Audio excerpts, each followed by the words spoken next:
네, 안녕하세요. 미국 주식 멘탈 케어하기 멘탈이 전부다입니다. 네, 이번 주는 엄청난 변동성이 예상이 되는 한 주인데요. 네, 테슬라가 다음 주 월요일 12월 21일에 S&P 500에 편입이 되기 때문에 인덱스 펀드들의 자금은 12월 18일까지 대부분 테슬라의 편입을 완료를 합니다. 그 중에서도 12월 18일이 가장 많은 자금이 몰려들 것으로 예상되는 날이고요. 그런데 이 12월 18일은 테슬라의 편입 완료일이면서 동시에 우리가 흔히 내마녀의 날이라고 부르는 날입니다. 그래서 변동성이 정말 극심해지는 날인데, 안 그래도 이렇게 변동성이 극심해질 날에 테슬라의 편입까지 겹치면서 정말 엄청나게 큰 변동성이 예상이 됩니다. 테슬라는 S&P 500의 약 1.5% 이상의 비중으로 편입이 되는데, 그렇게 되면 다른 주식들은 테슬라의 편입을 위해서 그만큼 또 인덱서들이 비중을 팔아야 돼요. 그리고 그렇게 마련한 자리로 테슬라를 편입을 시키는 거기 때문에 장 전반적으로 굉장히 큰 변동이 있지 않을까 예상을 해봅니다. 그래서 테슬라 편입 관련된 영상은 제가 별도로 올리기로 하고, 오늘은 그 중에서도 12월 18일에 엄청난 변동성을 불러일으킬 네마녀의 날에 대해서 좀 얘기를 해보려고 합니다. 네마녀의 날이라고 하는 거는 쿼드러플 위칭 데이라고 하는데, 네 가지 파생 상품, 주가지수 선물과 개별 주식 선물, 그리고 주가지수 옵션과 개별 주식 옵션, 이 네 가지 파생 상품의 만기일이 겹치는 날을 뜻합니다. 선물이라고 하는 거는 이제 영어로는 퓨처스라 그러죠.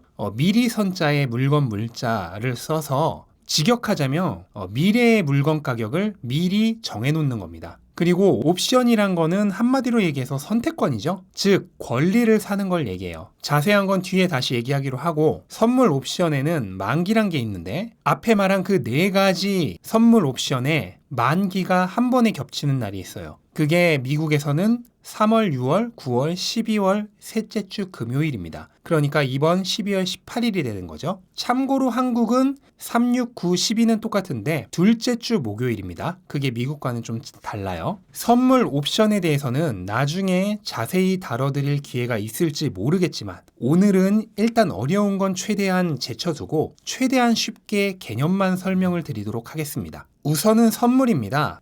제가 아까 선물은 미래의 가격을 미리 정하는 거라 그랬죠? 예를 하나 들어드릴게요. 농부가 있습니다. 이 농부는 10월에 자신이 키우는 벼를 수확을 합니다. 그런데 한참 날씨 더운 5월에 쌀 장수가 이 농부와 미리 계약을 합니다. 예를 들어 10월에 예상되는 쌀 가격은 한 가마에 10만 원인데 10월에 무슨 일이 생기든 한 가마에 10만 원에 사기로 미리 계약을 해놔요. 그리고 10월이 됐습니다. 그런데 풍년이 들어서 공급이 폭주를 하니까 쌀 가격이 내려갔어요. 그래서 쌀 가격이 한 가마에 5만 원이 됐습니다. 이렇게 되면은 농부는 굉장히 이득을 본 거죠. 왜냐면 이미 그 쌀 장수와 한 가마에 10만 원에 거래를 하기로 약속을 해놨으니까. 그런데 반대의 경우도 있을 수 있습니다. 가뭄이 들었어요. 그래서 쌀 공급이 굉장히 부족해져서 한 가마가 20만 원이 됐어요. 그러면 이번엔 반대로 쌀 장수가 엄청나게 이득을 본 거죠. 왜냐면 쌀 장수는 이미 한 가마를 10만 원에 사기로 계약을 해놨으니까. 즉 이렇게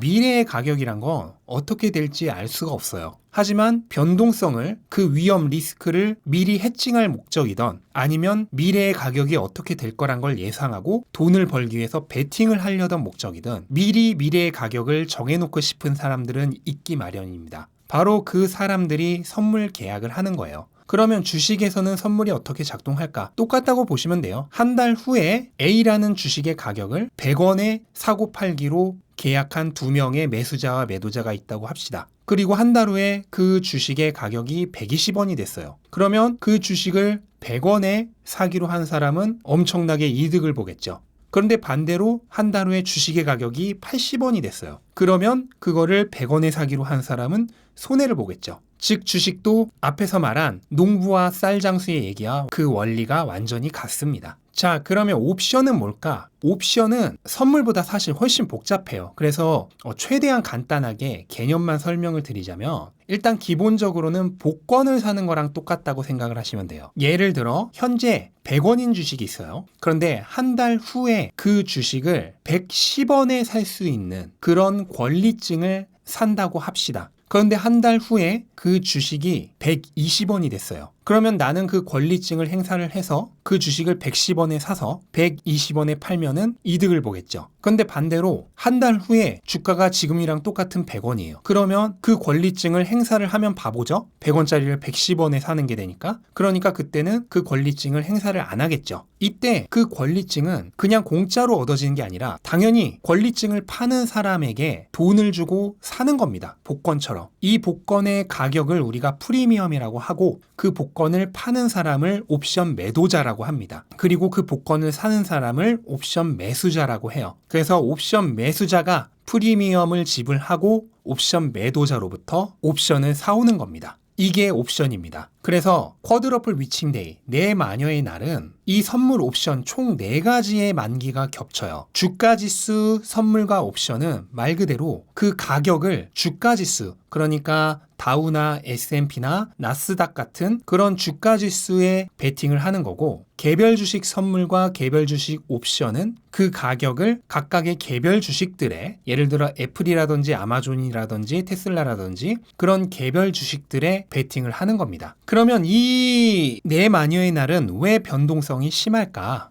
이유는 간단한데 주식의 가치와는 상관없는 앞에서 말한 파생 상품으로 인해 주가가 영향을 받기 때문이에요. 우선 첫 번째로는 프로그램 매매, 그러니까 인간이 아닌 컴퓨터가 하는 프로그램 매매 물량이 대량으로 나옵니다. 그 중에서도 지수 차익 매매라고 하는 물량이 가장 변동성을 일으키는 주범 중 하나인데요. 지수 차익 매매라는 거는 예를 들어 선물 가격이 현물 가격보다 비싸다고 하면 선물을 팔고 현물을 삽니다. 그리고 반대로 선물 지수가 현물 지수보다 싸면은 현물을 팔고 선물을 삽니다. 그렇게 했다가 이득을 취하려면 당연히 만기 시에는 그 반대로 샀던 애를 팔고 팔았던 애를 다시 사서 이득을 확정 짓습니다. 이 물량이 만기 시에 대량으로 터져 나올 수 있다는 겁니다. 또 하나는 선물 옵션의 매수 매도자에 의해서 변동성이 만들어집니다. 예를 들어 만기 때 주가가 100을 넘으면 이득을 보는 진영이 있다고 하면은 100을 어떻게든 넘기게 하려고 애를 쓰겠죠. 반대로 100보다 싸야지만 이득을 보는 진영이 있다고 하면은 이 진영에서는 주가를 100 밑으로 내리게 하려고 어떻게든 애를 쓰겠죠. 그리고 그 대결은 당연히 마지막 마감 시점이 다가올수록 점점 더 극심해지겠죠. 그래서 이렇게 주식의 가치와는 상관이 없는 파생 상품의 이득과 손실에 의해서 만기가 다가올수록 대량 주문이 쇄도하기 때문에 그로 인해 극심하게 변동성이 발생을 하게 되는 겁니다. 많은 분들이 내 마녀의 날을 주가가 떨어지는 날로 알고 계시는데 이거는 오해입니다. 앞에 설명을 보면 아시겠지만 여러 가지 이유들로 인해서 주식 가치와 상관없는 물량이 변동성이 심해질 뿐이지 그 방향은 하락일 수도 있고 반대로 상승일 수도 있습니다. 그리고 그 확률은 거의 반반이라고 보시면 돼요. 분석 플랫폼인 캔쇼의 데이터에 따르면은 2002년으로 잡은 거는 개별 주식 선물이 이때부터 생겼기 때문이에요. 그래서 내 마녀의 날이 만들어진 2002년 이후 시장은 일반적으로 내 마녀의 날 오히려 주가가 오른 날이 더 많았다고 합니다. 그리고 역사적으로 3월에는 내 마녀의 날 특히나 더 변동성이 심했다고 하고요. S&P 500은 전체적으로 봤을 때 내 마녀의 날 반은 오르고 반은 내렸습니다. 그러니까 확률이 반반이란 거죠. 또한 9월과 12월은 아무래도 연말에 가까워지는 시즌이라는 의미가 있어서 전반적으로 오히려 더 강세였다고 합니다. 그래서 역사적으로 9월과 12월은 내 마녀의 날 70% 확률로 상승을 했고 9월에는 평균적으로 0.5%, 12월에는 0.3% 상승을 했다고 합니다. 그러니까 우리가 흔히 알고 있는 내 마녀의 날은 주가가 떨어지는 날이야 라고 알고 있는 그것과는 다르게 전체적인 확률은 거의 반반이고 9월, 12월은 오히려 오른 날이 더 많다는 거예요.